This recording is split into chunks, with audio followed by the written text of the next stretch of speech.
Bonjour à tous, ravi de vous retrouver pour cette nouvelle édition de Sénat 360. Voici les titres. Le projet de loi de finances sur le point d'être adopté par le Sénat. Le vote est en cours, mais la Haute Assemblée a profondément remanié ce budget pour 2018, notamment la réforme de la taxe d'habitation que la droite a supprimée ou celle de l'ISF, des mesures qui devraient être réintroduites à l'Assemblée nationale. Le débat est à suivre. Première réunion de la conférence de consensus sur le logement au Sénat. L'exécutif veut apaiser les tensions après l'annonce brutale de la baisse des APL, tout en maintenant son objectif d'économiser 1,5 milliard d'euros, ce qui inquiète les bailleurs sociaux. On en parle dans un instant.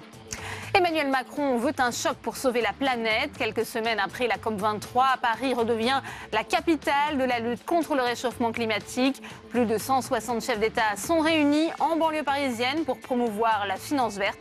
Nous serons en direct dans cette édition. Et je vous rappelle que vous pouvez réagir à tous nos débats sur Twitter avec le hashtag Sénat360. Pour m'accompagner cet après-midi, Saveria Rojek et Tam Tranui en direct du Sénat et Jérôme Rabier à Boulogne-Billancourt où se tient le sommet climat. Le multiplex, c'est tout de suite.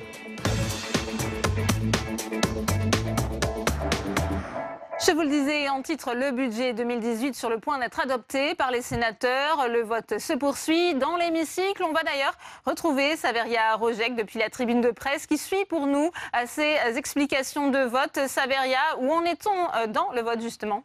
Eh bien Delphine, le vote solennel vient tout juste de se terminer il y a quelques instants. On entend maintenant bien sûr les résultats du scrutin. Alors dans le détail, chaque groupe politique devra avoir justement un vote très politique. Pour le groupe PS, le groupe socialiste, un vote contre ce budget, doublement contre, comme l'expliquait il y a quelques instants à la tribune le socialiste Claude Raynal.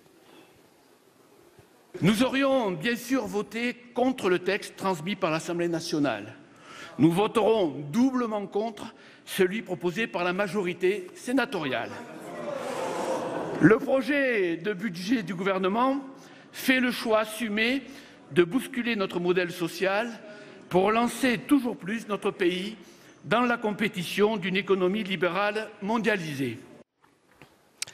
Voilà bien sûr un budget pour lequel la gauche et en tout cas les socialistes ne peuvent apposer leur blanc-seing. Discours bien sûr inverse pour Claude Malhuret à la tête du groupe Les Indépendants. Claude Malhuret qui à la tribune a défendu la responsabilité et du gouvernement et du Parlement alors que la conjoncture est propice pour redresser la France, selon ses mots Claude Malhuret qui dans son intervention a salué la justesse du projet du gouvernement. Je vous propose de l'écouter. Baisse de l'impôt sur les sociétés, mise en place de la flat tax, transformation du CICE en baisse des charges. Ces mesures donneront de l'air à nos entreprises pour investir et créer des emplois dans les années à venir. De la même façon, nous approuvons la suppression des 3/4 de l'ISF qu'aucun des gouvernements précédents n'a eu le courage de faire depuis 30 ans. Sa suppression totale par notre Assemblée nous a semblé pour cette raison être une curieuse leçon d'audace politique à laquelle nous avons préféré ne pas nous associer. Voilà donc le texte imaginé par le gouvernement semblait pondéré, équilibré, mais cet équilibre a été rompu par le Sénat. Le budget est désormais inéquitable, selon les mots de Claude Malhuret. Les indépendants qui ont donc pour cette raison choisi de s'abstenir sur le vote du budget. Puis enfin, la majorité sénatoriale, la droite républicaine, qui elle, par la voix de Philippe Dallier, a défendu son budget. Un budget bien sûr, on l'a dit déjà ici, profondément différent du projet de loi de finances imaginé par le gouvernement. On écoute Philippe Dallier. Nous avons par ailleurs voté des économies courageuses, 3 jours de carence, encadrement de l'aide médicale d'État qui ne cesse de déraper, alignement du temps de travail dans la fonction publique sur le privé. Voilà mes chers collègues, le budget est tel que nous l'avons amendé. Voilà donc Delphine ce que l'on pouvait dire sur le vote par le Sénat du budget alors qu'on attend bien sûr d'un instant à l'autre maintenant les résultats du scrutin. Merci à vous, Saveria. Et on va voir à présent les changements apportés par la Haute Assemblée avec Clément Perrault. C'est la fin d'un marathon parlementaire. Après près de 3 semaines de débats, les sénateurs ont achevé l'examen de l'ensemble du budget 2018. Aujourd'hui, place au vote avec à l'arrivée de nombreuses modifications par rapport au texte d'origine. Retour d'abord sur les principaux dossiers. Le Sénat veut la suppression totale de l'impôt sur la fortune et non une suppression partielle via la mise en place d'un impôt sur la fortune immobilière, impôt dont les sénateurs ne veulent pas.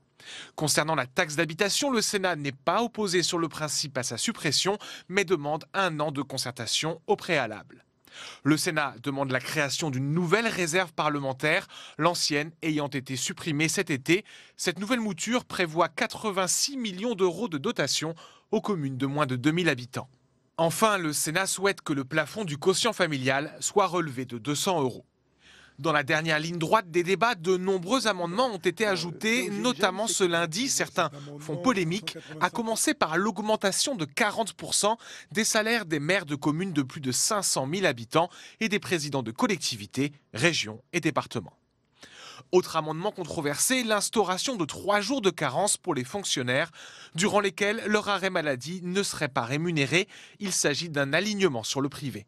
Contrairement à celui de 2017, le Sénat n'est pas totalement hostile au budget présenté par le gouvernement pour 2018. Ont été rejetés les crédits sur l'immigration, la justice, la sécurité, l'agriculture et le travail. Ont été adoptés ceux sur la défense, l'éducation, l'enseignement supérieur, l'outre-mer, le sport, la santé, la solidarité, l'écologie, la culture et l'économie. Ce texte va maintenant faire l'objet d'une commission mixte paritaire chargée de trouver une version commune à l'Assemblée et au Sénat. En cas d'échec, les députés auront le dernier mot. Et le vote vient d'être proclamé. On retrouve Saveria Rojek, toujours en direct de la tribune de presse. Saveria. Absolument Delphine, Gérard Larcher, le président du Sénat qui vient d'annoncer les résultats du vote concernant le projet de loi de finances 2018. Les sénateurs ont donc adopté le texte. Ils ont adopté le texte, 181 voix pour, 122 voix contre. Voilà donc Delphine pour les résultats de ce scrutin. Merci à vous, Saveria. Et première réaction à l'adoption de ce projet de loi de finances avec vous, Tam Tranui, en direct de la salle des conférences du Sénat. Vous êtes avec le sénateur centriste Vincent Delahaye. C'est à vous. Oui, Vincent Delahaye, on vient donc d'apprendre l'issue de ce vote. Le budget 2018 a été adopté par le Sénat par 181 voix pour, 122 voix contre, mais a été très fortement modifié. Néanmoins, il a été travaillé, modifié. Ça change par rapport au budget 2017 qui avait été juste rejeté, signe d'un changement d'air tout de même. En 2017, le budget était insincère et en tout cas, il a été jugé aussi comme tel par la Cour des comptes, pas uniquement par le Sénat. Mais donc, effectivement, on a eu raison de ne pas s'en occuper de trop parce qu'il était vraiment très loin de la réalité. Celui-ci était beaucoup plus sincère, avec moins de sous-budgétisation, c'est-à-dire moins de crédits qui manquent. Et donc ça nous a permis de travailler et d'essayer d'avoir un dialogue avec le gouvernement en essayant de faire des propositions sur pas mal de sujets. Alors si on commence d'abord par les points d'accord, le point d'accord principal, est-ce que ce n'est pas la réduction des déficits sur laquelle l'accent a été mis par le gouvernement sur ce budget ? Il n'y a pas vraiment une réduction du déficit, puisque le déficit augmente. En réalité, il y a une vérité des prix en quelque sorte, c'est-à-dire que le gouvernement a été sincère et est revenu sur un certain nombre de sous-budgétisation, de choses qui traînaient aussi, d'héritage, entre guillemets. Donc ça fait augmenter le déficit. Le déficit, il représente quand même 20% des recettes. C'est-à-dire que si on voulait être à l'équilibre, il faudrait augmenter les impôts de 20%, tous les impôts de 20%. Donc ça fait beaucoup. Et on considère, nous en tout cas, que les efforts sur la dépense ne sont pas suffisants. Ils sont reportés en fin de période. C'est le premier budget du quinquennat. Ça devrait être un budget où on montre beaucoup d'efforts. En réalité, on n'en montre pas beaucoup. Alors, on montre quelques directions sur les pistes fiscales. Et pourtant, le gouvernement dit faire énormément d'efforts pour ce budget. Il faudrait qu'il le démontre. En tout cas, on ne le voit pas. La dépense publique continue d'augmenter à 1,9%. Donc, on ne peut pas considérer que ce sont des efforts. La réduction de la dépense publique, c'est ce qu'on souhaiterait avec des vraies réformes structurelles, ce qu'on ne voit pas pour l'instant venir. Donc des efforts insuffisants. Il y a eu aussi des grands moments d'opposition, effectivement, au Sénat, notamment lorsqu'on a parlé des collectivités territoriales, de la taxe d'habitation ou encore du logement social très impacté par la baisse des APL. C'est vrai qu'il y a eu ces sujets-là qui sont venus, bien sûr, sur le devant de la scène. La taxe d'habitation... Nous, on souhaite qu'il y ait une solution de remplacement avant que l'on commence à la supprimer. Le gouvernement fait l'inverse, commence à supprimer en disant une réforme va venir. Mais nous, on a toujours peur des réformes à venir qui ne se font jamais. Donc pour les collectivités, ça serait gravissime s'il n'y avait rien qui remplaçait la taxe d'habitation. Et simplement un dégrèvement dont on sait qu'à terme, il va diminuer et il n'y aura plus de ressources pour les collectivités. Pour le logement social et sur le logement en général, il y a des réformes à faire. on a l'impression que la réforme, ou en tout cas ce qui nous est proposé dans ce budget, c'est uniquement comptable. Et sur le fond, on ne voit pas de réforme structurelle sur le logement. On aimerait bien travailler aussi. Et c'est ce qu'a montré le Sénat, qu'il est prêt à travailler avec le gouvernement pour améliorer les choses. Alors Vincent Delahaye, vous êtes également vice-président du Sénat. Vous avez d'ailleurs présidé la séance pendant l'examen du budget 2018. Et il y a eu notamment ce moment, une nuit, où les sénateurs ont dû attendre une demi-heure l'arrivée de la secrétaire d'État Delphine Gény-Stéphan. On a entendu votre agacement. Est-ce que vous avez eu le sentiment que le Sénat est passé après l'Assemblée nationale sur l'examen de ce budget? On a surtout l'impression qu'il y avait une absence de coordination au sein du gouvernement, parce qu'il y avait une secrétaire d'État à l'Assemblée nationale, un secrétaire d'État au Sénat, et ils ont dû changer avec une demi-heure de battement, ce qui fait qu'effectivement on a eu l'impression de perdre une demi-heure. C'est pas gravissime en soi, mais... Il y a aussi eu Muriel Pénicaud qui est partie pendant l'examen des crédits de son budget, Mme Schiappa qui n'était pas là pour les siens non plus. On a l'impression que les ministres n'ont pas été très présents au Sénat, c'est vrai, on nous a envoyé des secrétaires d'État, je n'ai rien contre les secrétaires d'État ni contre la qualité de ces secrétaires d'État, mais on a l'impression que les ministres ne sont pas venus à l'écoute du Sénat. On aimerait quand même avoir la démonstration inverse que les ministres et le gouvernement est vraiment à l'écoute du Sénat. On est là pour travailler, on est là pour faire des propositions, on est là pour faire avancer les choses, pas pour bloquer. Et on l'a montré avec ce budget qu'on peut faire des propositions et on espère avoir une écoute attentive de la part du gouvernement. Merci beaucoup Vincent Delahaye d'avoir répondu à mes questions. Merci à vous, Tam, pour cette première réaction. On en vient maintenant au sommet climat qui se tient aujourd'hui à Boulogne-Billancourt avec ce cri d'alerte lancé par Emmanuel Macron. On est en train de perdre la bataille contre le réchauffement et le changement climatique, a averti le président. Je vous propose tout de suite de l'écouter. On est en train de perdre la bataille. Alors ceux qui étaient avant nous avaient une chance. Ils pouvaient dire on ne savait pas. Et c'était vrai. Depuis quand même une vingtaine d'années, on sait, et on sait à chaque fois un peu plus, parce qu'il y a eu les travaux remarquables du GIEC, qu'on va continuer à financer, à protéger, d'énormément de scientifiques internationaux, avec il y a encore quelques semaines un appel de 15 000 scientifiques quand on était ensemble à la COP à Bonn, présidée par Fidji. Maintenant, on sait très bien. On sait, et il y a 2 ans, jour pour jour, un accord a été signé à Paris, pour la première fois, où la quasi-totalité de la communauté internationale a décidé de prendre des engagements. Alors certains ont dit c'est pas assez, ces engagements ne sont pas fermes. Il y avait déjà un début, c'était la première fois. Nous sommes 2 ans après cet accord de Paris.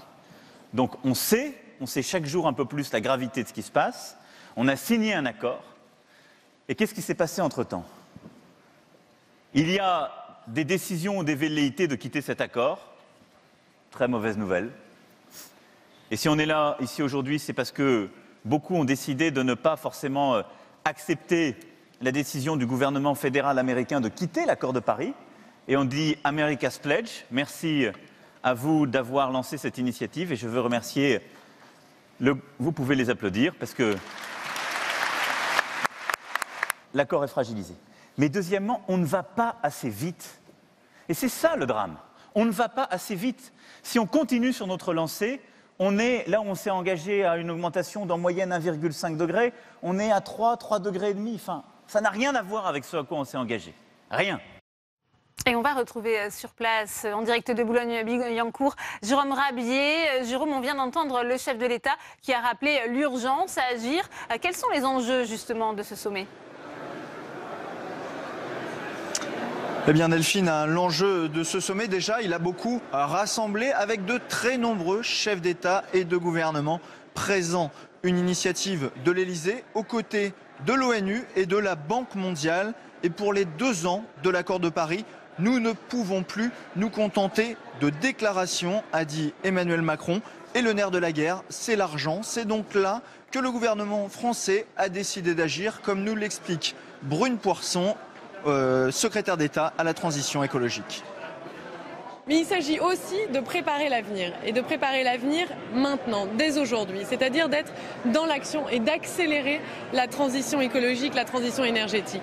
Et comment? Une des principales façons de le faire, c'est véritablement, comme j'ai l'habitude de dire, de verdir la finance. C'est-à-dire de faire en sorte que l'ensemble des flux financiers mondiaux, publics, privés, soient dirigés vers des projets qui sont respectueux de l'environnement. Parce que c'est ça l'enjeu. Il faut sortir du financement des énergies fossiles, du financement de projets qui émettent encore beaucoup de CO2 et qui sont polluants.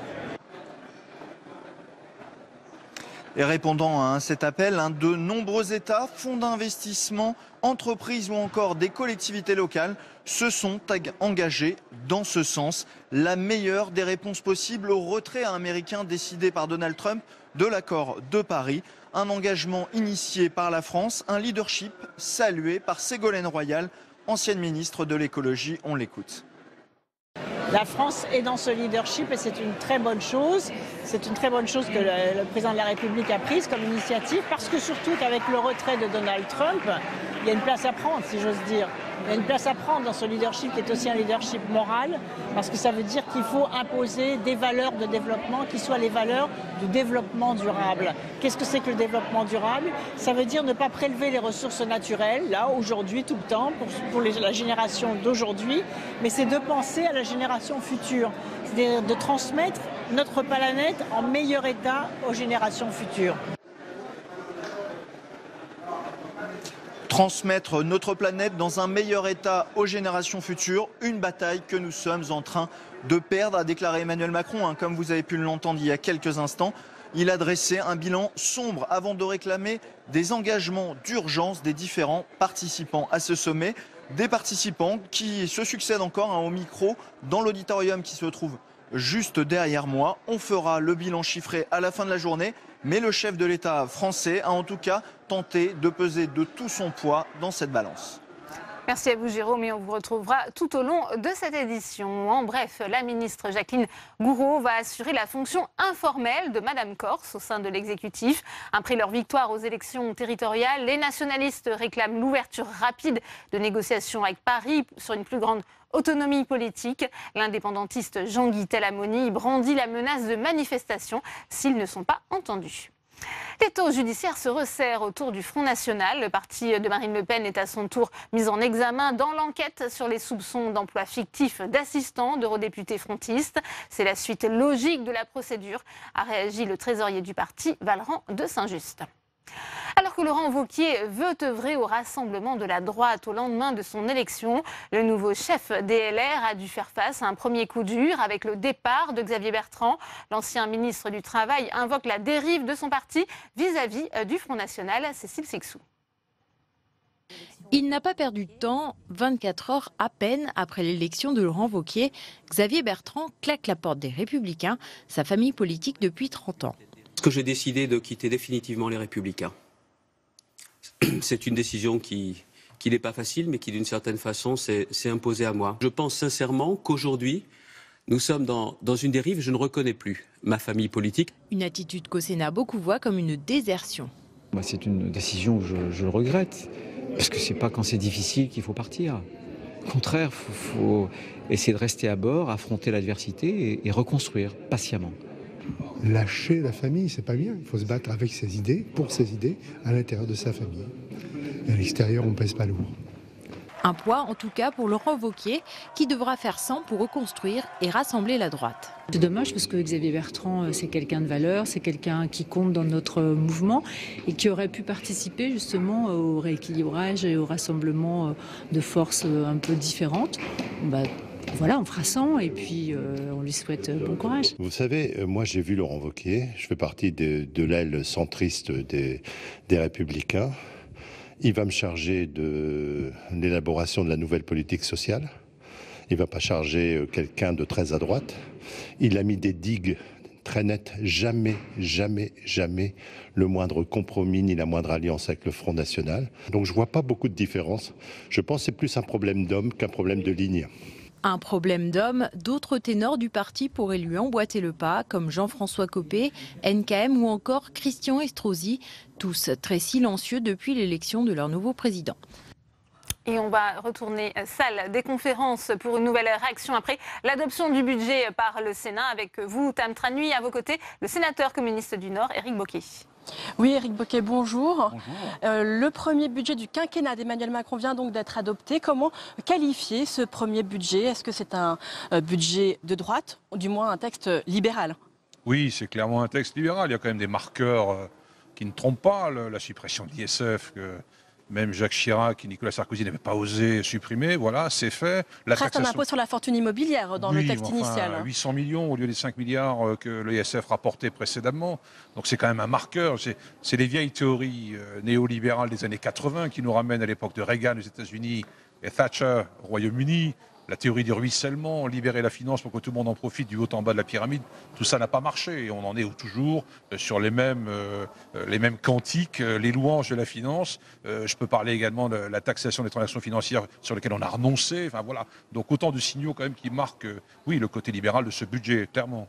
Néanmoins, la droite a largement modifié ce budget, la droite majoritaire au Sénat. C'est bien qu'on n'était pas complètement en phase avec les Républicains, en tout cas. Ils ont même accompagné le gouvernement pour aller plus loin sur la suppression de l'ISF, parce qu'ici, il a été complètement supprimé. Donc voilà, sur le fond, il n'y a pas de désaccord. Je me souviens de certains sénateurs républicains qui le disaient ouvertement. Voilà, on n'a pas de désaccord de fond sur certains aspects de la politique de M. Macron. Donc je pense qu'ils se sont retrouvés, on l'a bien vu dans l'hémicycle. Avec un certain nombre de crédits d'ailleurs qui ont été adoptés par la majorité sénatoriale. Est-ce qu'on voit tout de même un reclassement politique autour de ce nouveau quinquennat à travers ce budget ? Je crois, oui. C'est le premier budget du quinquennat, donc il donne les directions au niveau budgétaire, au niveau des choix politiques et sociaux. Et on a bien vu effectivement à travers ces semaines, autant en commission que dans l'hémicycle, la recomposition à l'œuvre dans le pays. On n'est pas hors sol, ce Sénat est dans la vie. Et donc on a bien senti les mouvements des uns des autres par rapport à la situation politique que l'on vit, qui est complètement chamboulée depuis le printemps dernier. C'est apparu de manière très claire. Est-ce qu'il n'y a pas néanmoins eu des sujets sur lesquels il y a eu des accords transversaux ? Il y a eu les GAFA hier, avec une taxation qui a été votée sur plusieurs bancs de l'hémicycle. Et puis on peut aussi penser à la solution de compromis qui a été trouvée sur le logement social avec la hausse de la TVA de 5,5 à 10%. Oui, sur les GAFA, effectivement, c'est un atout intéressant de voir le rassemblement transpartisan sur la base des amendements que Marine Le Pen avait déposé. Nous-mêmes en avions déposé un, identique d'ailleurs. C'est une avancée, c'est un vrai sujet qui préoccupe les États aujourd'hui. Et j'espère que l'Assemblée ne reviendra pas sur cet amendement. J'en doute malheureusement, mais oui, c'est un point d'appui intéressant. Et sur le logement HLM, il y a eu un débat de fond, un débat vraiment intéressant. Bon, on n'est pas au corps ou contre, c'est évident. Les bailleurs sociaux ont du souci à se faire, ils le disent et le manifestent. Il y a de l'inquiétude pour le logement social dans ce pays, malheureusement, suite à ces choix qui ont été faits. Vous disiez que vous regrettez qu'il n'y ait pas de taxe sur les transactions financières. Il y a eu cette tribune ce week-end sur une taxe sur les transactions financières au niveau européen pour lutter contre le réchauffement climatique. Est-ce que cela est une avancée pour vous néanmoins ? Écoutez, dans les discours, évidemment, mais dans les actes, quand on juge, vous voyez la semaine dernière la liste des paradis fiscaux que l'Union européenne a publiée, qui est un scandale des scandales. Enfin, vraiment, on se moque du monde. Donc, entre les discours et les actes, les décisions prises, il y a un écart assez sidérant et il va falloir que ça cesse. Autrement, on n'avancera jamais. On nous dit toujours que ce n'est pas le moment de taxer les GAFA, qu'on ne peut pas y aller seul, etc. etc. Voilà, il faut que la France soit pilote dans l'affaire. Et elle peut jouer un rôle déterminant sur le sujet. Merci beaucoup Éric Bocquet d'avoir répondu à mes questions. Merci à vous, Tam. C'est l'autre temps fort de la journée au Sénat, cette conférence de consensus pour apaiser les tensions entre le gouvernement et les bailleurs sociaux. Après l'annonce brutale de la baisse des APL, elle se tient à l'initiative de Gérard Larcher. Tous les acteurs du secteur et les ministres concernés sont réunis ce soir. Première étape de 6 réunions de travail avant le projet de loi qui sera présenté en février 2018. Audrey Vuettaz. Pour façonner sa réforme du logement, l'exécutif opte pour la discussion, une idée soufflée par Gérard Larcher. Membres du gouvernement, parlementaires, acteurs de l'immobilier et du logement se réuniront donc une fois par semaine pendant 1 mois et demi au Sénat. Ils débattront de l'avant-projet de loi que leur présentera le ministre Jacques Mézard, et ce, avant même les traditionnelles discussions parlementaires. C'est le moyen d'associer à la discussion toute une série d'intervenants, d'enrichir le débat. Et je pense que c'est surtout à notre époque un bon moyen de travailler, de prendre un peu plus de temps aussi. Prendre le temps de la discussion, du consensus, c'est peut-être là où l'exécutif a péché par le passé, en annonçant brutalement une baisse couplée des APL et des loyers dans le parc social, faisant bondir de colère les bailleurs sociaux. Je ne vois pas quel est l'intérêt de cette réforme, hormis bien évidemment de transférer un coût, l'APL, qui était auparavant assumé par la solidarité nationale, vers les bailleurs sociaux. Si aujourd'hui, les choses semblent s'être calmées à la faveur d'une augmentation de la TVA sur les HLM qui compenserait cette baisse des APL, il existe bien d'autres points à déminer entre bailleurs sociaux et exécutifs. Et pour cause, ce dernier veut totalement remettre à plat le secteur des HLM et le redynamiser. Autre sujet à affiner, le bail mobilité, Un bail très court, d'1 à 10 mois, qui figurait dans le programme du candidat Macron. Un bail qui inquiète les associations par son caractère précaire. Conférence du consensus sur le logement, l'idée, le titre est optimiste, mais le chantier s'avère vaste.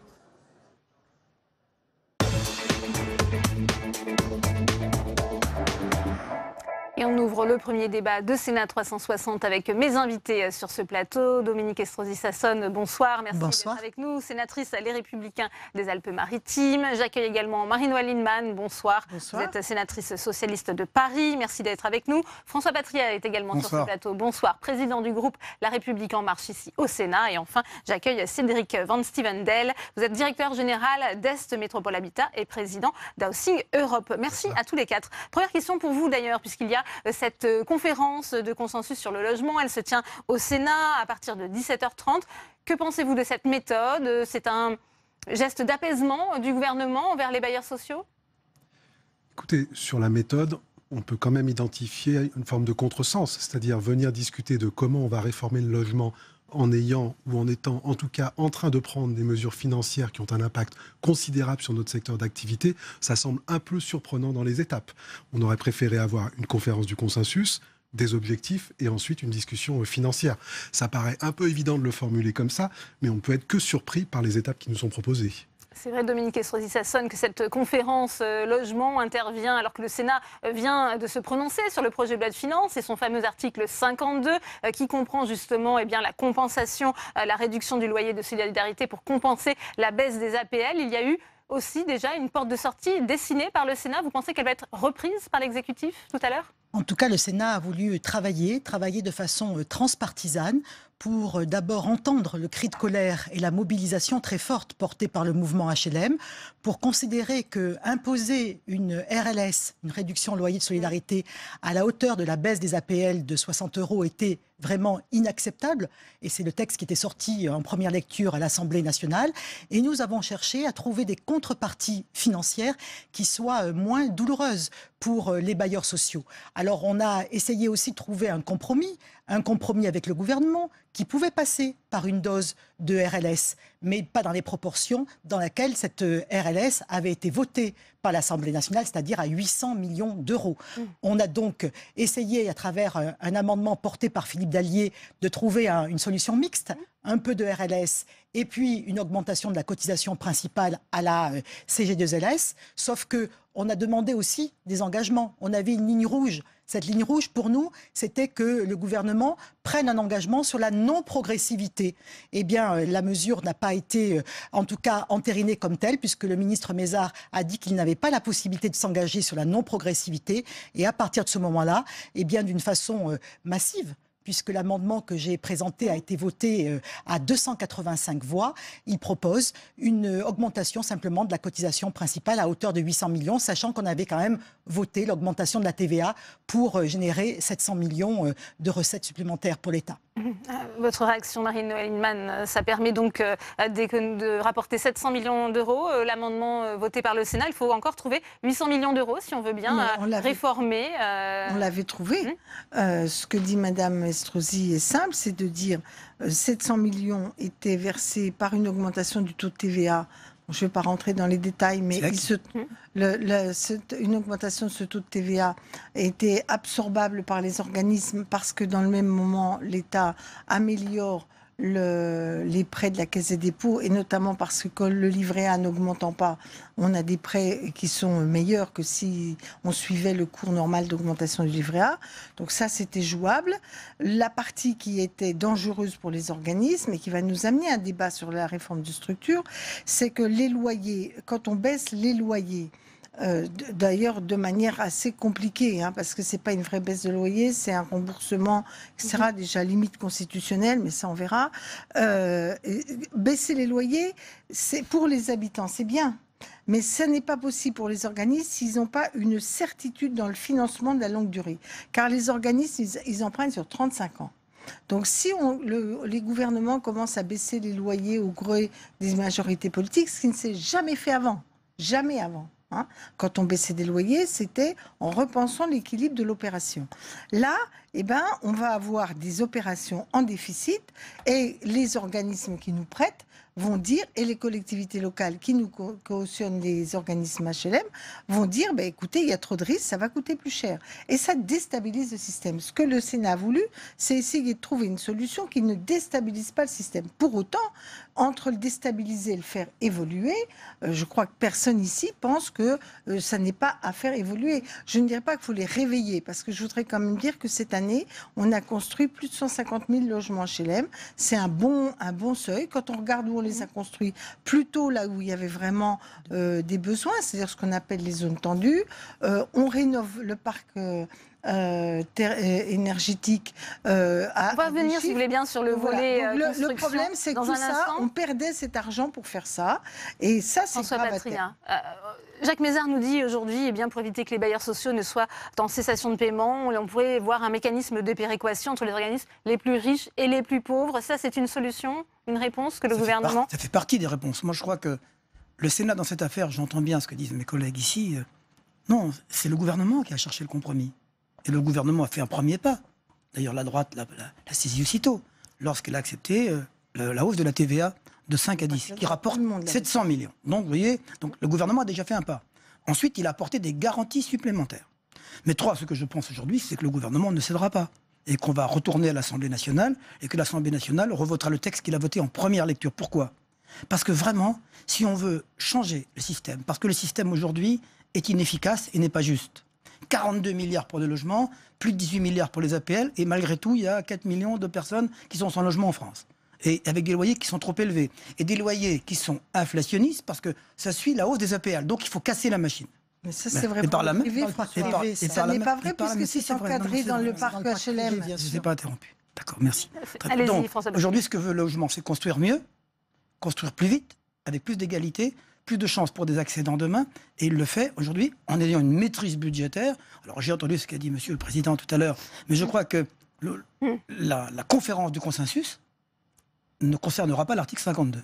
Ça c'est fait, c'est acquis, ce sera voté, et il y a effectivement dedans, dans les réformes prévues, une demande de péréquation. Parce qu'il y a des organismes qui se portent bien, d'autres qui se portent mal. Il y a des constructions en zone tendue, Marie-Noël l'a dit à l'instant, mais il y a aussi des zones comme le territoire que je connais où on va détruire des logements sociaux, où il y a 10% de logements vides. Donc cette période, et le nombre d'organismes, plus de 700 qui existent en France aujourd'hui, prouve qu'il doit y avoir une rationalisation et un changement des normes. Cédric Van Stevendel, c'est vrai que le gouvernement est parti bien de ce diagnostic aujourd'hui. Il y a ce qu'on appelle, alors j'apprends ce terme, des dodus dormants, des HLM qui se portent bien, qui sont plutôt excédentaires. Écoutez, pardon de le faire comme ça, on vient de passer 3 mois à faire des débats avec des éléments de langage. Moi, je ne suis pas là pour ça et je ne suis pas sénateur, il ne me revient pas de faire la loi. Ce que je vois, c'est que le Sénat vient de faire un travail remarquable, son travail de parlementaire, et qu'il propose une porte de sortie qui est acceptée par tout le monde. Ce matin, l'ensemble des fédérations du logement social sont allées rencontrer le Premier ministre pour lui présenter un protocole sur lequel il y avait l'accord de toutes les familles, quoi qu'en dise la presse. Face à ça, on a un non définitif. Moi, je ne vais pas juger de ça, je dis juste qu'on a fait notre travail. Ensuite, j'ai une deuxième préoccupation, c'est qu'en tant que président d'Housing Europe, ça représente 26 millions de logements en Europe. On peut quand même essayer de relativiser le constat qu'on essaye de nous proposer, en tout cas que le gouvernement essaye de nous proposer. On nous dit qu'on serait le pays le moins bon sur la question du logement social. On a produit, Marie-Noël Lienemann le rappelait, 150 000 cette année, 130 000 l'année dernière. Nous sommes le premier pays producteur de logements sociaux en Europe. On dépense 42 milliards sur l'ensemble de notre politique du logement, pas sur la politique du logement social. Donc si on veut manipuler un certain nombre de données, faisons-le en toute objectivité, il faut baisser les loyers et il faut baisser l'APL. Dont acte, donnons-nous un objectif collectif, engageons-le, mais ne mobilisons pas des chiffres pour donner à penser que notre secteur serait ringard, serait dans l'ancien monde, en tout cas c'est ce qu'on nous a dit sur les territoires, et c'est toujours assez désagréable d'être positionné d'un côté ou de l'autre. Vous n'êtes pas opposé à des rassemblements, des fusions de Mais bailleurs on est sociaux. opposé à rien du tout et nous sommes en mouvement depuis longtemps pour moderniser notre structure. Vous êtes opposé à la baisse des loyers. Nous sommes opposés au fait de venir ponctionner 80% de nos ressources que nous réinvestissons sur le territoire. Et on l'a bien vu, si au Sénat, vous arrivez à obtenir une majorité aussi forte, c'est que vous avez des élus qui sont ancrés dans les territoires et qui ont compris où étaient les risques et qui ont compris que demain, ils payeront les pots cassés de cette réforme. Et le seul élément que je veux pointer, c'est qu'on vient de présenter le rapport sur l'état du logement en Europe avec l'association que je préside. On est dans une crise sans précédent sur la question du logement en Europe. On a 1 Européen sur 10 qui dépense plus de 40% de ses revenus pour se loger. La France est un peu épargnée dans cette crise. On a des gens qui payent un peu moins de leurs revenus pour se loger. C'est un modèle qui nous est envié, je fais toutes les capitales européennes depuis 6 mois, par l'ensemble des acteurs, de par sa solidité, sa robustesse et sa gouvernance partenariale, entre guillemets. C'est ça qu'on est en train de mettre à terre dans un processus, et je l'ai dit en introduction, et je rejoins monsieur le sénateur sur le fait qu'on peut discuter de tout, mais d'abord couper les vivres et ensuite discuter de comment on va réformer le secteur, ça paraît quand même surprenant comme méthode. Dominique Estrosi-Sassone, on ne parlera pas de cet article 52 dans cette conférence logement. Ça remet en cause son utilité, selon vous? Ce qui est regrettable, c'est que le gouvernement a mis la charrue avant les bœufs. Il a confondu vitesse et précipitation. Il y avait justement donc un avant-projet de loi logement et qui va arriver donc très rapidement au début de l'année 2018. Le président de la République a donné son accord au président du Sénat pour qu'il puisse y avoir une conférence consensus sur le logement. C'était des avancées qui allaient permettre à l'ensemble des personnes, élus, acteurs de l'immobilier, professionnels, logements sociaux, de pouvoir se mettre autour d'une table, de pouvoir échanger, de pouvoir améliorer, évaluer l'avant-projet de loi du ministre Mézard et de pouvoir aller plus loin. Pourquoi a-t-on précipité les choses?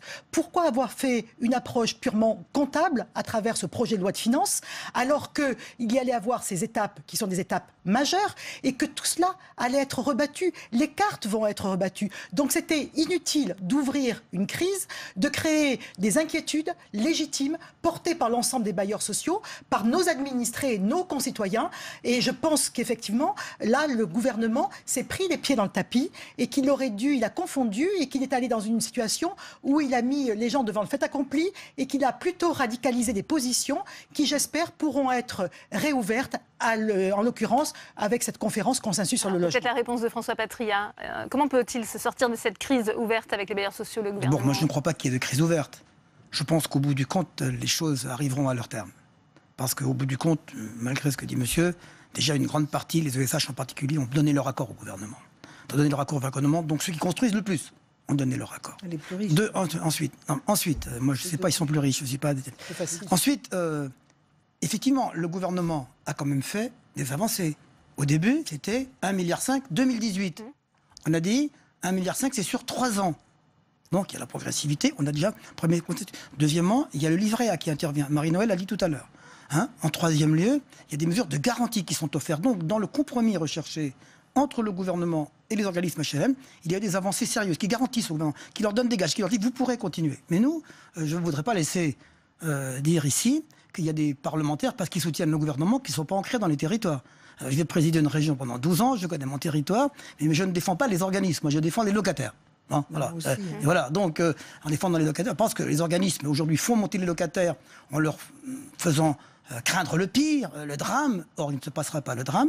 Il faut réformer la politique du logement parce que, avouez-le aujourd'hui, les gens le savent bien.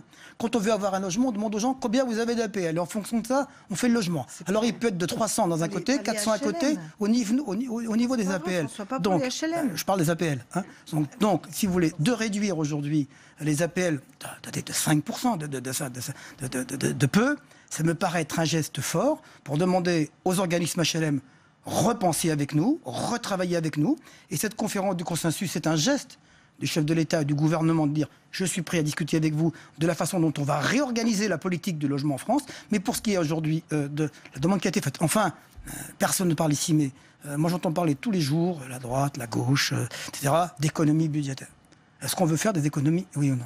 Est-ce que demain, vis-à-vis de Bruxelles, nous devons tenir les engagements de moins de 3%, oui ou non? Et quand on le fait intelligemment sur les secteurs où on peut le faire aujourd'hui, je pense que c'est juste. Alors, d'abord, je voudrais dire que c'est vrai qu'on dépense pas mal d'argent pour le logement, mais ce n'est pas le logement social qui a augmenté, c'est même plutôt l'inverse. Je prends un exemple, les fameuses APL, dont plus de la moitié dans le privé, mais même tout global, les APL, depuis 1996, elles ne représentent le même pourcentage de PIB, 0,9% de PIB. Si les APL peuvent être inflationnistes, c'est dans le secteur privé. Elles l'ont d'ailleurs surtout été au début, quand on a élargi les APL aux étudiants, etc. Oui, le loyer augmente plus dans le logement social que dans le logement privé. Non. De 30 secondes, je vais expliquer pourquoi. Parce que de l'autre côté, le logement social a fait d'énormes efforts de réduction de charges, d'économie d'énergie. Or, il vous échappe pas que quand on fait des gros travaux d'économie d'énergie, le locataire va avoir une baisse de ses charges qui est bien supérieure à une petite hausse du loyer qui a été autorisée pour que l'investissement puisse être remboursé. Donc nous sommes dans une situation où même s'il y a parfois des hausses, globalement la quittance de loyer du locataire n'a pas augmenté, c'est l'inverse. C'est d'ailleurs une des propositions que nous faisions. C'est d'accélérer la mutation, parce que ce qui compte, c'est ce que les gens payent à la fin du mois. Et donc le loyer doit être quelque chose d'assez stable et fixe, parce que c'est ce qui permet de rembourser les emprunts. Mais il y a un énorme gisement d'économie à faire dans les charges, et en particulier l'énergie. Or, pour faire ça, il faut de l'argent pour investir. Et pour faire de l'argent pour investir, il ne faut pas qu'il soit prélevé. Deuxièmement, les fameux dodus dormants. Effectivement, le milieu HLM est hétérogène.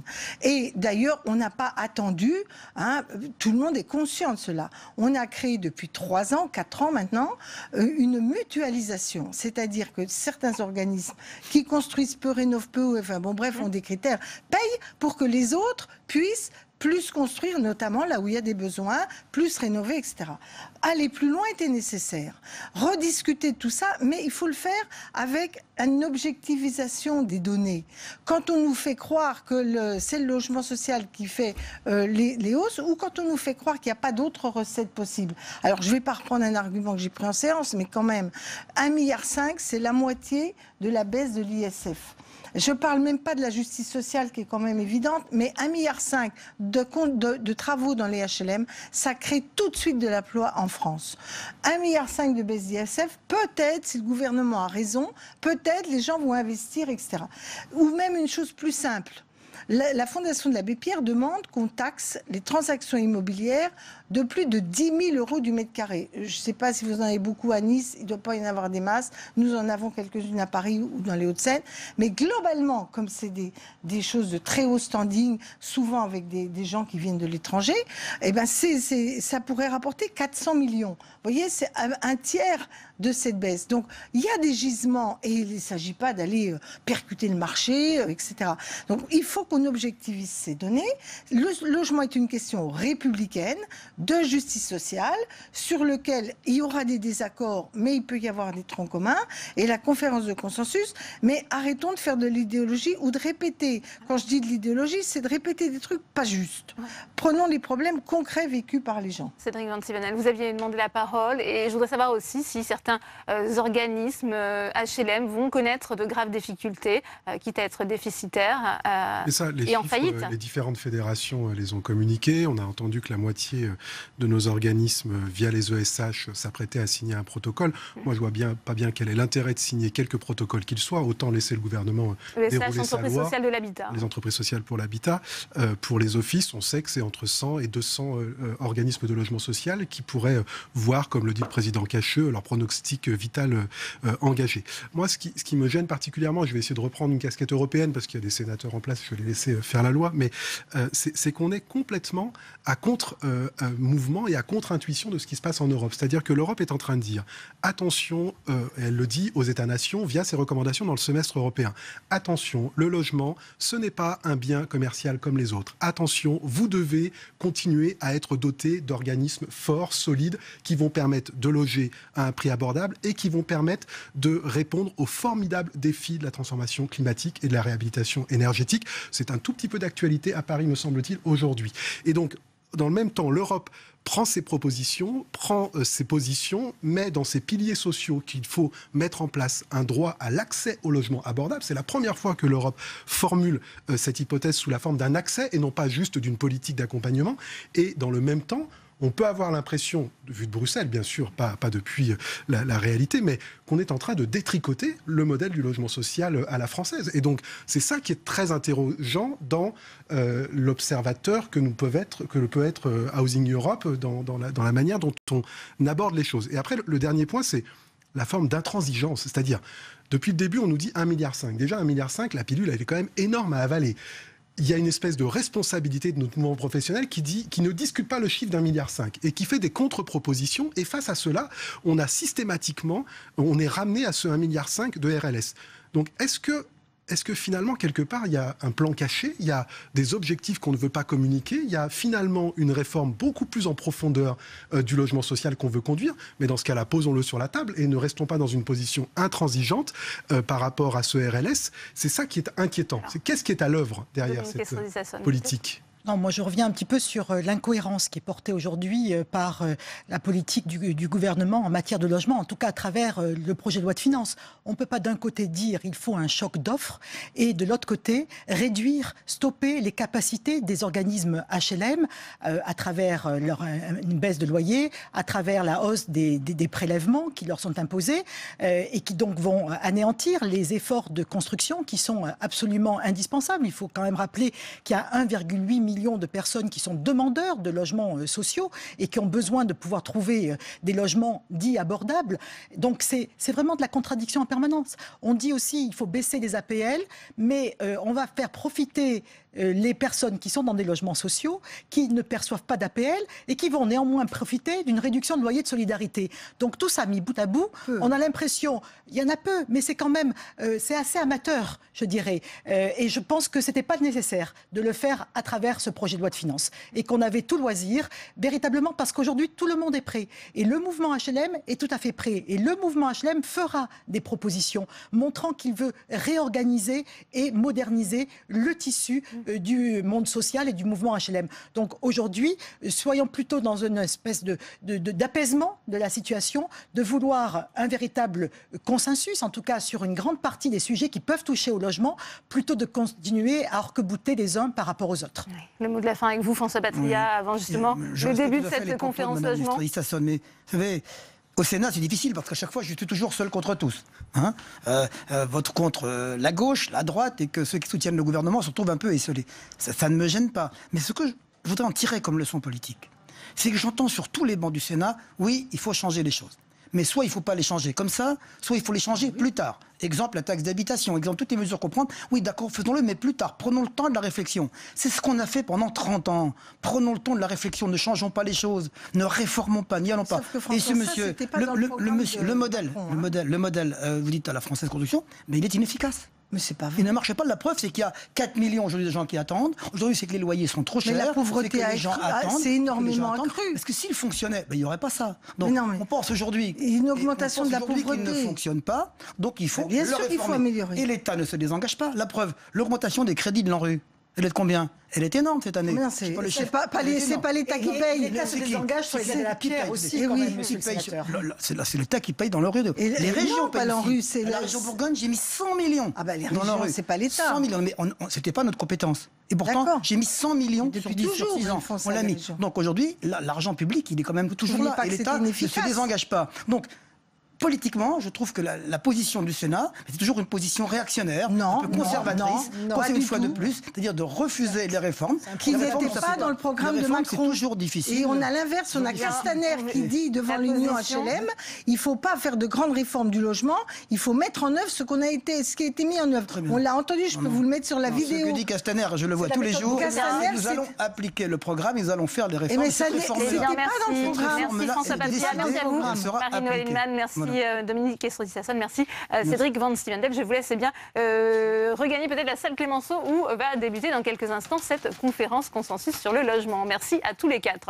On en vient à présent à l'autre temps fort de l'actualité aujourd'hui, c'est ce sommet climat organisé à Boulogne-Billancourt, dans les Hauts-de-Seine, en région parisienne. Cet après-midi, de nombreuses personnalités se sont succédées à la tribune. Je vous propose d'écouter Arnold Schwarzenegger et l'actrice française Marion Cotillard. Les États-Unis ne se sont pas retirés de l'accord de Paris. C'est Donald Trump qui s'est retiré lui-même de l'accord de Paris. Parce que nos concitoyens en tout cas dans l'État où je travaille, sont toujours impliqués, nos grandes entreprises sont toujours impliquées, et les gouverneurs, les maires des États-Unis sont toujours impliqués, les ingénieurs, les scientifiques, nous tous, nous sommes toujours impliqués, rien n'a changé et on va continuer à avancer. Et c'est pour ça que c'est très important que d'avoir des gouvernements sous-nationaux, pour ne pas compter simplement sur le gouvernement central, sur l'État central. Nous, les villes, on est là pour combler ce fossé, et c'est en tout cas ce que nous faisons. Mais si on se pose vraiment la question, c'est là qu'on commence à dessiner ce qui pourrait se passer si on ne fait rien. Et du coup, de se poser la question profondément de notre responsabilité. Et tous les jours, on peut se la poser dans ce que vous consommez, la façon dont vous vous habillez, la façon dont vous mangez, que ce soit quelque chose qui fasse partie de votre quotidien, ce questionnement. Vous êtes obligé de l'avoir aujourd'hui parce que nous, on ne l'a pas assez eu. Donc, effectivement, on peut se répandre en excuses, mais on peut aussi être là et s'unir, toute génération confondue, présente, à essayer de changer les choses, en tout cas de les faire évoluer. Et on va retrouver justement notre journaliste Jérôme Rabier en direct de Boulogne-Billancourt où se tient ce sommet climat. Vous êtes avec le président de la commission du développement durable ici au Sénat, Hervé Maurey. Exactement, Delphine, avec Hervé Maurey. Vous avez donc suivi le discours d'Emmanuel Macron, un discours très sombre, très pessimiste. Nous sommes en train de perdre la bataille. Il faut un sursaut. Je crois que c'est surtout un discours très réaliste parce qu'effectivement, le président de la République l'a dit, les engagements qui ont été signés il y a maintenant 2 ans à l'occasion des accords de Paris ne sont pas du tout en voie d'être tenus, puisqu'on est très loin des 2 degrés de réchauffement climatique qui était l'objectif à atteindre dans la pire des situations. En fait, on est plutôt sur 3 ou 4 degrés, ce qui nous met sur une trajectoire absolument dramatique. Donc le président de la République a raison d'être pessimiste et surtout réaliste. Le nerf de la guerre, c'est l'argent. C'était l'objet de ce sommet, dégager des financements pour des projets pour contenir le réchauffement climatique. Oui, je crois qu'il faut effectivement mobiliser des financements pour atteindre ces objectifs. Ce sommet n'est pas encore terminé, donc on ne sait pas si de ce point de vue-là, il sera une réussite ou pas. Mais je crois qu'il y a un autre point très important, c'est de sensibiliser l'ensemble des acteurs, que ce soit nos concitoyens, que ce soit les élus dans les territoires, que ce soit les chefs d'entreprise. Ce n'est pas seulement une question d'argent, c'est aussi une sensibilisation pour que dans nos comportements au quotidien, on change et on sache prendre des attitudes beaucoup plus responsables par rapport au dérèglement climatique.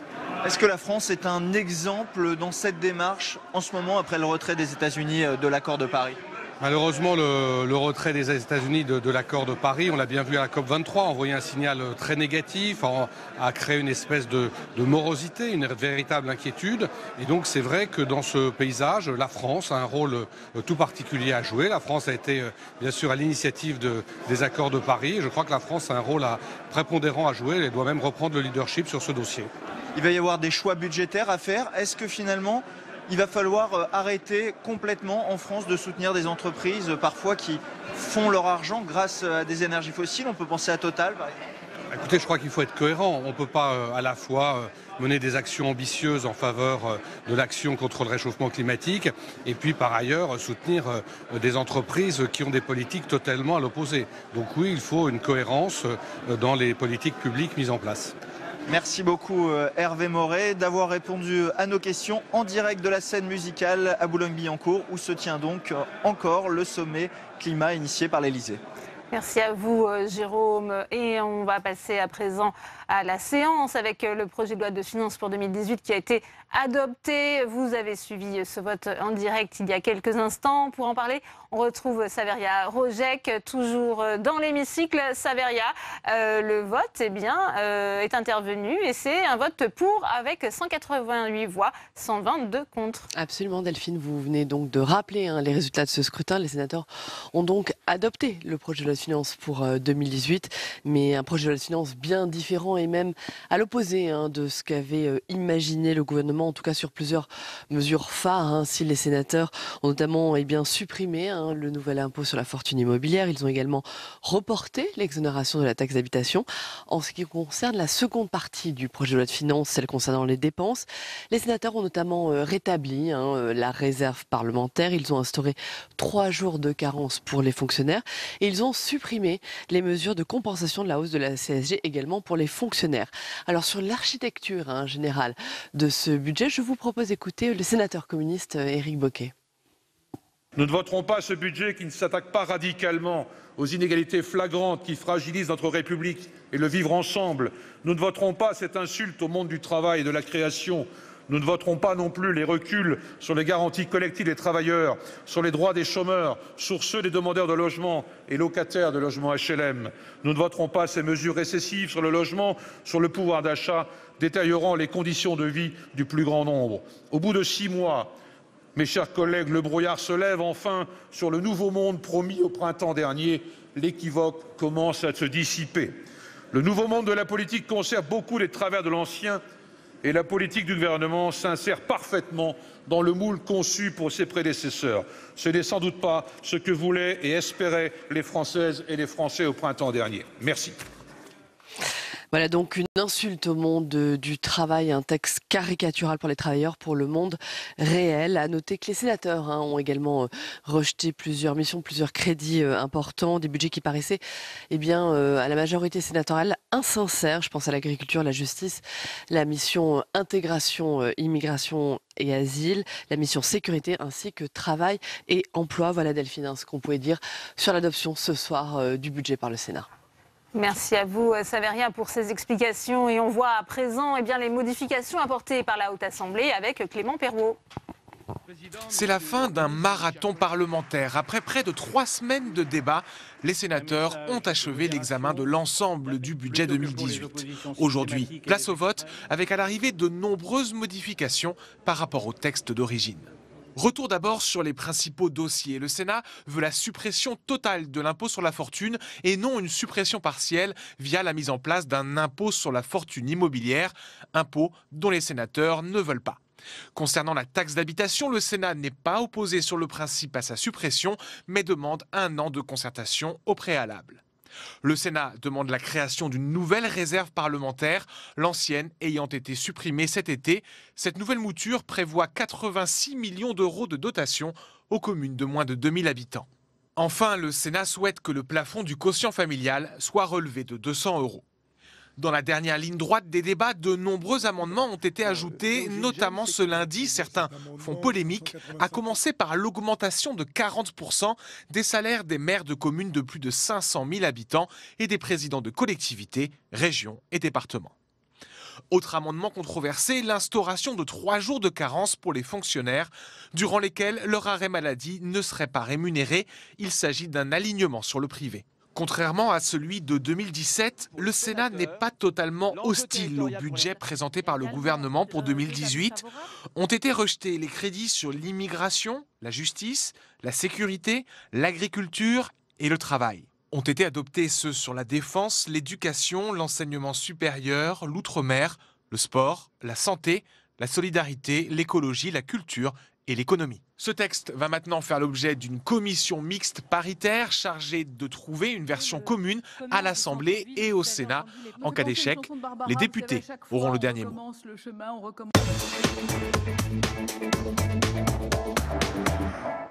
Et on ouvre le second débat de Sénat 360 avec mes invités sur ce plateau. J'ai le plaisir d'accueillir Sophie Taillé-Polian. Bonsoir, vous êtes sénatrice socialiste du Val-de-Marne. Merci d'être avec nous. Également sur ce plateau, Emmanuel Capus. Bonsoir, sénateur Les Indépendants, République et Territoire de Maine-et-Loire. Merci d'être avec nous. Pascal Salvodelli est également avec nous. Bonsoir, sénateur communiste du Val-de-Marne. Et Albéric de Montgolfier. Bonsoir, vous êtes le rapporteur général du budget ici au Sénat, sénateur Les Républicains d'Eure-et-Loire. Première question pour vous, Albéric de Montgolfier. Il y a 1 an, la droite sénatoriale avait rejeté ce budget qualifié d'insincère. Cette année, il est plutôt sincère, le budget du gouvernement ? Les hypothèses macroéconomiques sur lesquelles il est fondé, notamment celle de la croissance, par exemple, sont des hypothèses sincères, clairement en ligne avec les économistes, ce qui nous a permis de l'aborder et d'examiner et d'aller jusqu'au bout. Et pour autant, il a nécessité de nombreuses modifications. Il ne permettait pas, dans sa version initiale, de réduire suffisamment les déficits ? Non, c'est pas ça. C'est que s'il n'y avait pas besoin de deuxième examen, s'il n'y a pas besoin d'un examen par le Sénat, et il est normal que le Sénat l'amende, il n'y aura pas besoin d'avoir une deuxième chambre. Donc très concrètement, nous avons souhaité améliorer ce budget, notamment par des mesures fiscales pour les familles, pour les entreprises. Nous avons également souhaité que ces mesures soient gagées par des économies, ce que nous avons proposé, notamment dans la deuxième partie. Sophie Taillé-Polian, les socialistes ont voté doublement contre ce budget. Expliquez-nous pourquoi. Écoutez, c'était déjà un budget injuste lorsqu'il est arrivé au sortir de la première lecture de l'Assemblée nationale. Alors là, je veux dire qu'on a un petit peu dépassé tous les records, avec la suppression de l'ISF dans sa totalité, avec le fait de remettre en cause des réformes de justice quant au quotient familial et qui ont privilégié des familles plus aisées, la mise en place d'une tranche supplémentaire de 5,5% sur l'impôt sur le revenu qui là va toucher en négatif les familles les plus modestes. Donc là, oui, effectivement, nous avons voté contre et avec beaucoup de raisons pour le faire. Oui, votre groupe s'est abstenu. Emmanuel Capus, qu'est-ce qui a poussé ce choix ? Pour deux raisons. La première, c'est que le budget qui était proposé par le gouvernement nous semblait aller dans le bon sens, notamment avec la suppression des 3/4 de l'ISF, notamment avec la mise en place de la flat tax, avec l'augmentation des crédits de la défense. Mais de l'autre côté, les différents amendements qui ont été votés par la majorité ont déséquilibré totalement le budget. Et notre crainte, c'était que ce budget qui était équilibré devienne, comme la gauche d'ailleurs l'a relevé, un budget pour les riches, parce qu'on a supprimé les réformes qui donnaient du pouvoir d'achat aux plus pauvres. C'est une bonne définition, j'imagine, pour vous, Pascal Salvoldénis, un budget pour les riches ? Ah, c'est un budget pour les riches, oui. D'ailleurs, notre groupe, il a voté à la fois contre le choix de la majorité sénatoriale, mais il a voté aussi contre les propositions du gouvernement. Je prends un petit exemple, on en parle tous de l'ISF. L'article du gouvernement, il constituait une baisse de 3,2 milliards d'euros. Discussion à l'Assemblée nationale, donc là on est dans la majorité présidentielle, il rajoute 1 milliard. Et qu'est-ce que fait le Sénat, sa majorité ? Il supprime l'impôt sur la fortune immobilière. Oui, on est dans une navette, c'est-à-dire qu'il faut être clair. Nous, notre groupe, il a voté contre initialement ce qui était proposé par le gouvernement, qui est, écoutez, cette expression président des riches, elle est pas l'invention d'une sensibilité politique, c'est le ressenti d'une majorité de Français. Et de l'autre côté, le Sénat a fait un travail de surenchère. Votre réponse, Albéric de Montgolfier. Pourquoi cette position sur l'IFI ? Parce que tout simplement, l'IFI, on l'a démontré, va toucher ceux qui sont propriétaires, ne serait-ce que d'un appartement d'une certaine taille à Paris, alors même que ceux qui ont de l'or, ceux qui ont des diamants, ceux qui ont des placements improductifs ou tout simplement qui laissent sur leur compte courant des sommes seront totalement exonérés. Donc pour nous, il y a une forme d'injustice liée à la suppression de l'ISF a été favorable sans doute au plus gros patrimoine qui sont plus concentrés en actions, en obligations, et laisser un impôt concentré sur le seul immobilier, ça part d'une erreur, ça se montrerait que l'immobilier finalement sera un actif improductif, alors que l'immobilier est, de notre point de vue, un actif plus utile que d'avoir de l'argent sur son compte courant qui dort, que d'avoir des diamants, que d'avoir des yachts ou des voitures de luxe. Donc concrètement, nous avons préféré aller jusqu'au bout d'une logique qui consiste à dire tout ce qui est productif pour l'économie, y compris l'immobilier, nous l'exonérons, et donc c'est la suppression de l'IFI. Je pense que la solution qui est prise est la plus mauvaise, celle par le gouvernement, puisque finalement, on laisse de côté l'immobilier qui sert finalement à loger des gens, à construire des usines qui vont abriter, encore une fois, de la production ou des commerces qui vont servir à la vie économique. Donc nous ne pouvons pas laisser taxer ce qui est dans la vie économique. Je précise que l'IFI, c'est l'impôt sur la fortune immobilière. Emmanuel Capus, vous n'êtes pas d'accord ? Non, je ne suis pas d'accord. Enfin, il y avait deux positions possibles pour le Sénat. Soit à constater que le gouvernement fait ce que demande la droite depuis très longtemps, c'est-à-dire supprime les 3/4 de l'ISF, ce que nous n'avons pas fait depuis 1986, et aller dans son sens et améliorer le texte, parce que c'est vrai que le texte était améliorable sur un certain point, parce qu'il ne faudrait pas qu'il y ait des perdants. Et l'autre solution, c'était de purement et simplement supprimer l'ISF. Je comprends la logique, mais ça ne sert à rien dans le système bicaméral actuel, puisqu'en vérité, l'Assemblée nationale va purement et simplement remettre l'IFI, en fait. Sophie Taillé-Polian, est-ce qu'il y a quand même eu des heures, des moments de consensus entre la droite et la gauche sénatoriale sur certains amendements ? Alors, il y a eu un certain moment de consensus, effectivement, mais je voudrais quand même revenir sur l'impôt sur la grande fortune, sur la fortune. Effectivement, le gouvernement s'était uniquement attaché à privilégier les très très riches. Et le Sénat, dans sa majorité de droite, est allé au bout de cette logique, qui est donc la même logique que celle du gouvernement, une logique extrêmement libérale. Le Sénat aurait pu faire un autre choix, rétablir l'ISF. On dit tout le temps qu'on a une addiction à la dépense publique et qu'il faut être dans la raison pour préserver les déficits. Mais on aurait pu le faire, récupérer ces recettes et permettre notamment à ce que la politique du logement, sur laquelle nous avons ensemble essayé de montrer au gouvernement que ces propositions étaient totalement déraisonnables, nous aurions pu ainsi trouver des recettes supplémentaires pour éviter que les familles modestes ne soient touchées et les bailleurs sociaux qui logent les familles modestes ne soient touchés. Ouais. Pascal Salvodelli, je répète ma question. Est-ce qu'il y a quand même des points de consensus entre droite et gauche qui se sont dégagés? Il faut dire qu'il y en a eu. Oui. Non, quand même, soyons... Plusieurs même. Plusieurs, oui. On y reviendra, monsieur de Montgolfier. Il y en a un, c'est vrai. C'est la TVA sur les plateformes, en gros, tous les géants de l'Internet voilà, qui ce qu'on appelle les GAFA. Apportent pas leur contribution à l'impôt. Tant mieux. Non, mais après, le prélèvement forfaitaire unique, messieurs, vous avez voté la même chose. Moins 2 milliards de recettes pour l'État. Alors, je ne sais pas qui est qui, mais il faut que nos auditeurs le sachent. C'est pas une idée neuve. C'est la même qu'avait Sarkozy. Et pour les plus habitués à droite, puisque vous êtes tous les deux de droite, même si vous n'êtes pas dans le même groupe politique, c'était la politique de Balladur en 1993. Donc vous voyez, on n'est pas dans un moment de nouveauté, d'innovation, d'audace. Et la seule mesure, monsieur de Montgolfier, qu'il y avait pour les familles modestes, c'était ce qu'avait décidé le gouvernement avec la taxe d'habitation, la retirer. Qu'est-ce qu'a fait la majorité du Sénat? Hop, la seule mesure qui était identifiable par les couches moyennes, elle a été enlevée. Donc vous voyez, on est dans un étau pour un groupe comme le nôtre, quoi, au nom des gens les plus défavorisés. Voilà, ils sont... le budget est sincère, mais il est insécuritaire pour les salariés, pour les employés et pour les gens les plus modestes dans ce pays. Alors, avant de parler de la taxe d'habitation, peut-être votre explication sur le vote du Sénat sur le PFU. Le PFU, ça tient compte tout simplement que dans la plupart des pays d'Europe, notamment d'Europe du Nord, il y a un taux d'imposition différencié et en général forfaitaire sur le placement des revenus du capital. Pourquoi? Parce que ces placements supportent déjà, il faut le voir, à la base, un impôt sur les sociétés. Lorsque vous parlez du PFU, c'est quoi? Ce sont des dividendes, par exemple. Ces dividendes, ils vont avoir un prélèvement de 30%, mais il faut bien voir qu'avant, la société a subi l'impôt sur les sociétés. Donc c'est la raison pour laquelle, dans la plupart des pays, maintenant, il y a une imposition différenciée des revenus du capital qui tient compte du fait qu'il y a déjà eu l'impôt sur les sociétés et qui tient compte aussi du fait que, par définition, les capitaux sont plus mobiles. Donc c'est la raison pour laquelle il y a ce prélèvement qui a existé par le passé et qui existe dans les autres pays sans que ça pose de difficultés particulières. Balladur, 93. Et qui existe dans d'autres pays d'Europe. Écoutez, vous dites les entreprises ont subi, elles ont participé à l'effort d'entretien des routes, elles ont participé au service public qui aussi contribue à l'attractivité économique de notre pays. Bon, maintenant sur le PFU, moi je voudrais quand même poser la question de la sincérité de ce budget sur ce prélèvement forfaitaire unique.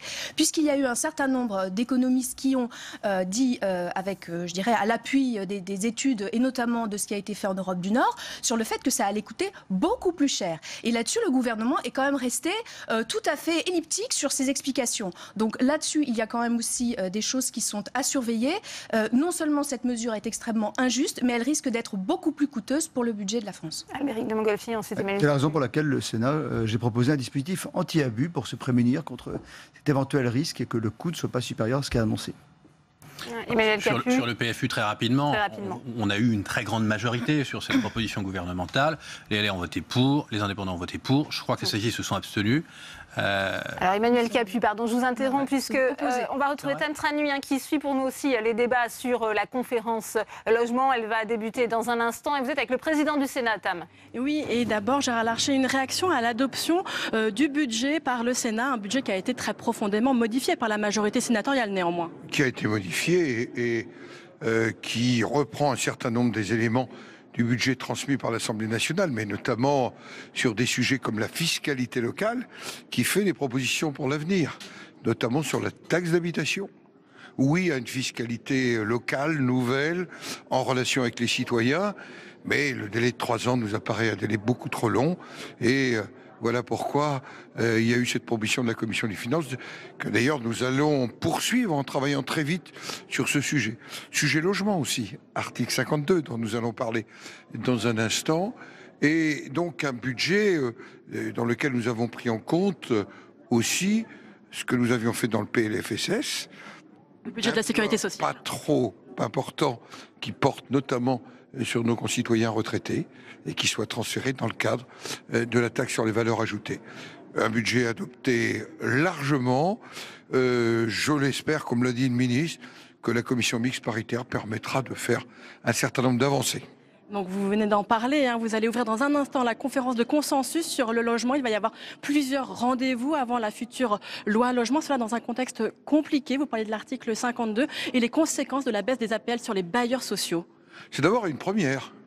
Jamais avant qu'un projet de loi ne soit déposé, on a fait une discussion préalable. C'est une proposition que j'avais faite au président de la République quand j'ai vu la situation de blocage dans laquelle nous étions rentrés, notamment sur le logement social, mais pas simplement sur le logement social.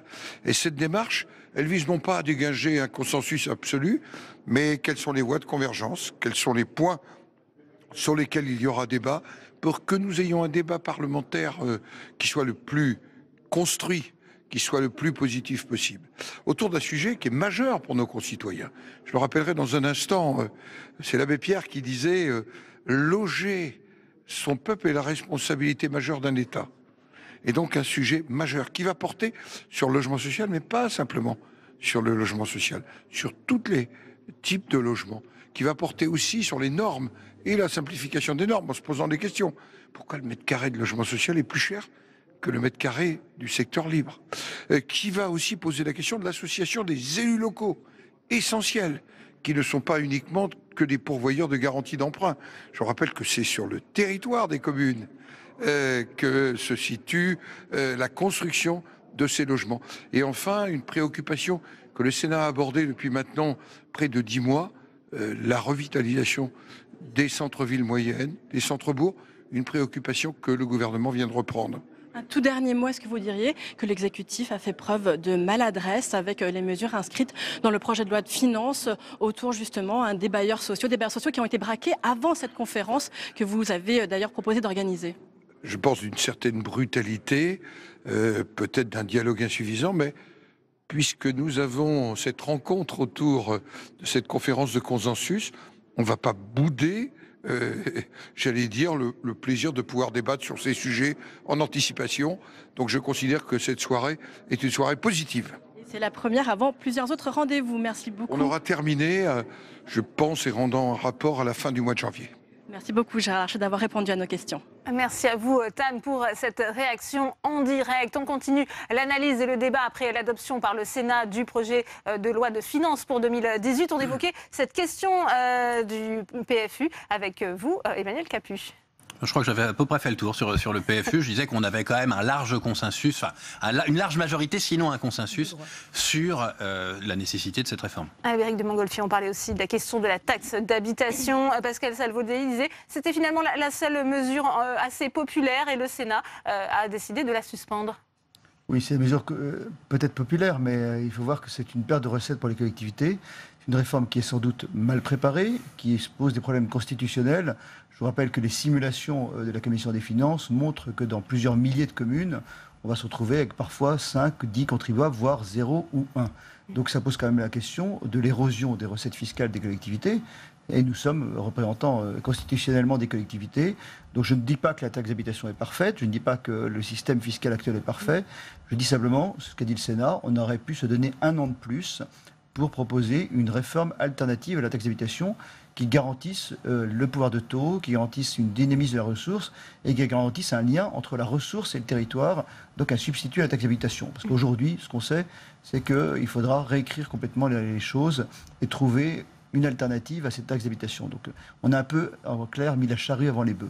Pascal Salvaudéry, sur cette question. C'était la mesure la seule signifiante pour les couches moyennes, M. Montgolfier. Oui, mais pour les collectivités, voilà. Vous avez bien et là, ce qui se passe, et qui a été aussi l'objet d'autres majorités, c'est qu'on n'a pas eu le courage. Ça aurait pu être retoqué aussi par le Conseil constitutionnel, parce qu'elle ne concernait pas tous les Français. La taxe d'habitation, une partie ne la paye pas, vous le savez. Mais une grande majorité la paye. Il fallait avoir l'audace de revoir les valeurs locatives, de rendre cette taxe d'habitation plus juste. Voilà, ça nous demandait quelques mois de travail. Donc c'était prématuré. Faire ça, mais pas prendre une mesure comme celle-là. Après, il faut qu'on parle aussi pour nos concitoyens. Qu'est-ce que c'est les ressources de la France? La principale recette de l'État, c'est la TVA. C'est quand même quelque chose qui vous est cher, messieurs. C'est la TVA, 150 milliards. C'est 5 fois plus que l'impôt sur les sociétés. C'est 3 fois plus que l'impôt sur le revenu. Et ça, c'est un impôt, c'est une taxe glissante, invisible, et qui sanctionne souvent des gens dans des conditions très différentes, des plus modestes à ceux les plus fortunés. Donc il faut voir sur quoi est assis aussi les recettes de l'État. Donc, par exemple, moi j'aurais souhaité qu'on se rassemble sur...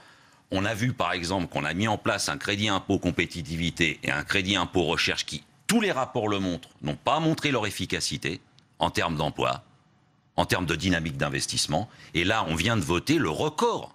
20 milliards pour le CICE, 7 milliards pour le CIA. Mais nos citoyens, les ouvriers, les employés, les gens qui travaillent, c'est eux qui produisent les richesses. Mais on leur demande des comptes à eux. On leur demande des comptes. Donc on aurait dû trouver là une majorité, voire une unanimité sur des dispositifs aveugles, puisqu'il n'y a aucune contrepartie demandée aux bénéficiaires. Emmanuel Capus. Oui, la taxe d'habitation, vous le voyez, on est tous d'accord pour dire que c'est un impôt injuste. De l'autre côté, on est tous d'accord pour dire que c'est une recette importante pour les collectivités territoriales. Il fallait voir la mesure comme un premier pas vers une réforme globale, je pense, de la fiscalité et trouver une solution pour aller dans le sens du gouvernement, sans s'opposer brutalement, et en proposant d'améliorer, enfin de préserver l'autonomie financière des collectivités territoriales. C'est ce que mon groupe avait proposé en déposant un amendement. On n'a pas pu l'examiner parce qu'en fait, la majorité sénatoriale a purement et simplement supprimé ou reporté par le premier amendement cette réforme. Donc je regrette qu'on n'ait pas pu améliorer le mécanisme. Oui, moi, je suis en accord avec beaucoup de choses qui ont été dites par rapport à l'état de sidération de qu'est-ce qu'on va faire par rapport au financement des collectivités locales. Mais ce que je voulais dire, c'est que c'est très révélateur de la méthode de ce gouvernement sur énormément de sujets, qui travaille avec une grande brutalité, qui met en place des réformes radicales. On supprime la TH, on supprime les contrats aidés, on ne renouvelle pas les contrats du jour au lendemain, on baisse les APL et on met à contribution de manière incroyable les bailleurs sociaux en disant que c'est injuste, c'est mal ficelé, c'est ci, c'est ça, et en reportant à des réformes ultérieures. Mais la façon de travailler, c'est d'abord de poser les bases des réformes et puis après de faire en sorte de glisser sur la nouvelle, sur le nouveau fonctionnement. Moi, j'entendais Bruno Le Maire ce matin qui disait « je vais travailler sur la fiscalité des agriculteurs parce qu'avec ce gouvernement, nous prenons le temps de la concertation ». Bien sûr, tout un tas de sujets pourtant essentiels pour les Français, c'est... la brutalité d'abord, et puis après les réformes structurelles, et puis on verra, etc. Et d'ailleurs, on se retrouve là dans une situation sur le logement qui est assez cacophonique. Donc je pense qu'il est temps aussi que le gouvernement entende qu'en termes de méthode, il faut vraiment travailler autrement. Ouais. Permettez-moi. Oui, allez-y. Vous avez voté une hausse de la TVA pour le logement. Personne ne l'a contesté d'ailleurs, je vous remercie. C'est 140 € de plus pour les locataires. Et les cotisations des bailleurs, ça va être 200 € de plus. Quand je vous parle des locataires des HLM publics, c'est aussi des retraités, c'est aussi les invalides, c'est aussi ceux qui vont être frappés par l'augmentation de la contribution sociale généralisée. Donc vous voyez, en termes de pouvoir d'achat, on va fragiliser une grande partie de la population française. Et j'ai peur, moi... La CSG des retraités a été supprimée par le Sénat. Oui, mais attendez, il y a le retour à l'Assemblée nationale, on est bien d'accord, parce que là, il y a des allers-retours avec une position peut-être plus confortable pour M. Capus que pour vous.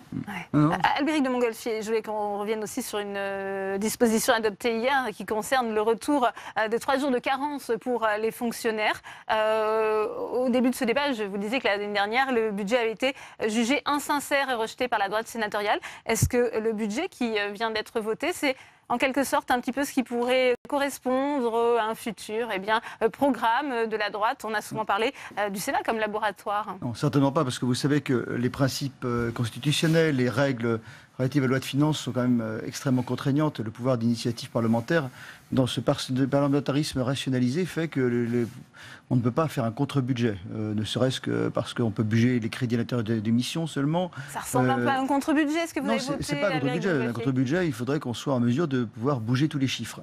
Là, le pouvoir que nous avons, c'est de bouger les chiffres à l'intérieur d'une mission.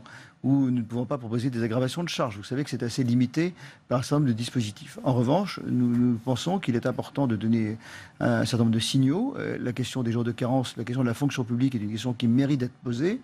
Il y a 3 jours de carence, vous le savez, dans le secteur privé.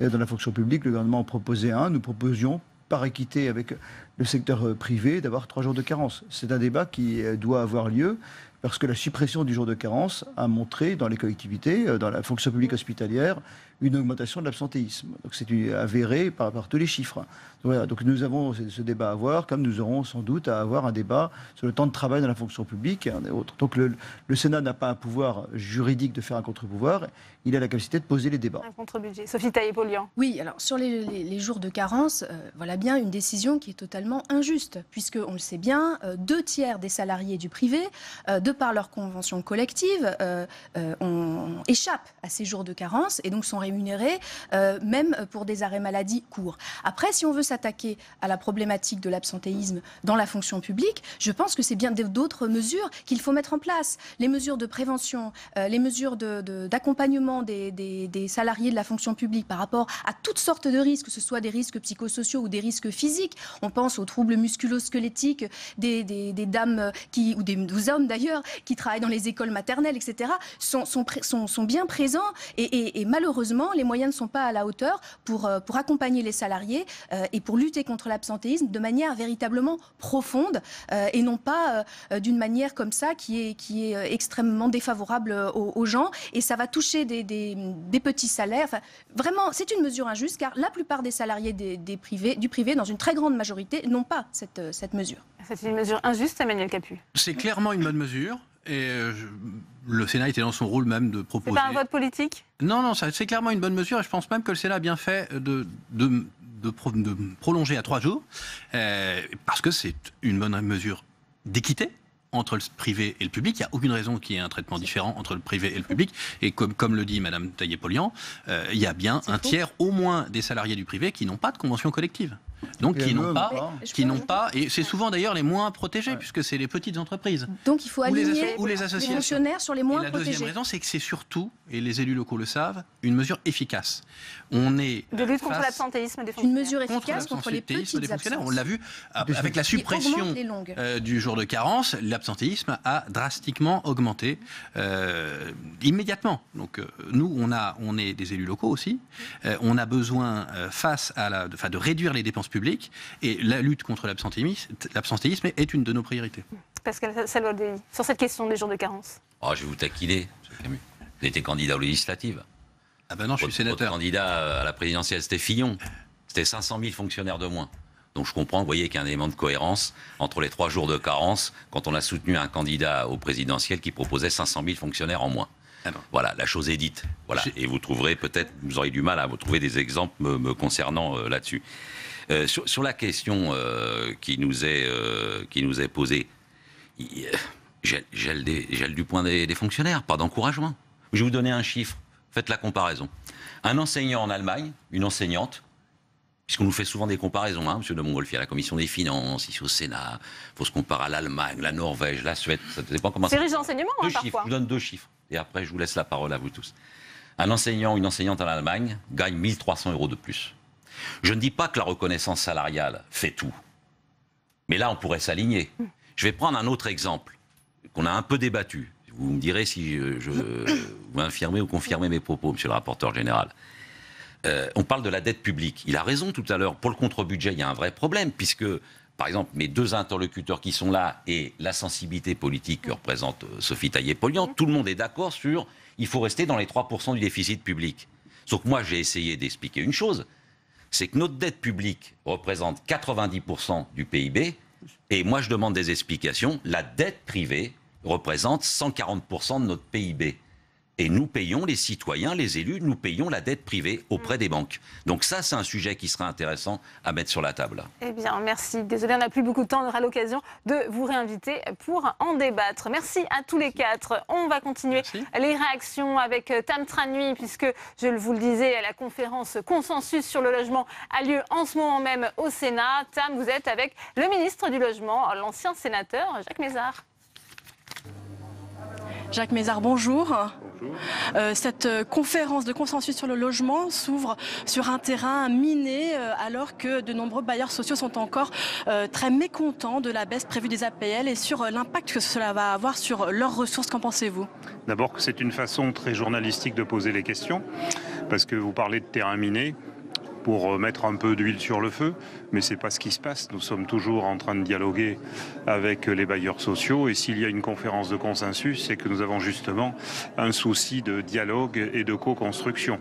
Sinon, le gouvernement n'aurait pas accepté la proposition, l'excellente proposition du président du Sénat. Donc il ne s'agit pas de commencer en disant, comme d'habitude dans ce pays, tout va mal et on n'en sortira pas.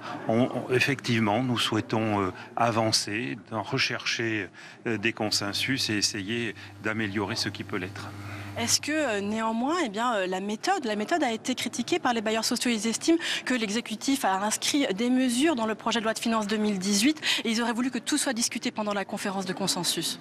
Écoutez, c'est le gouvernement a pour mission de diriger ce pays, de prendre un certain nombre d'orientations, bien sûr d'écouter, mais aussi de décider et de trancher, ce qui n'exclut pas la concertation.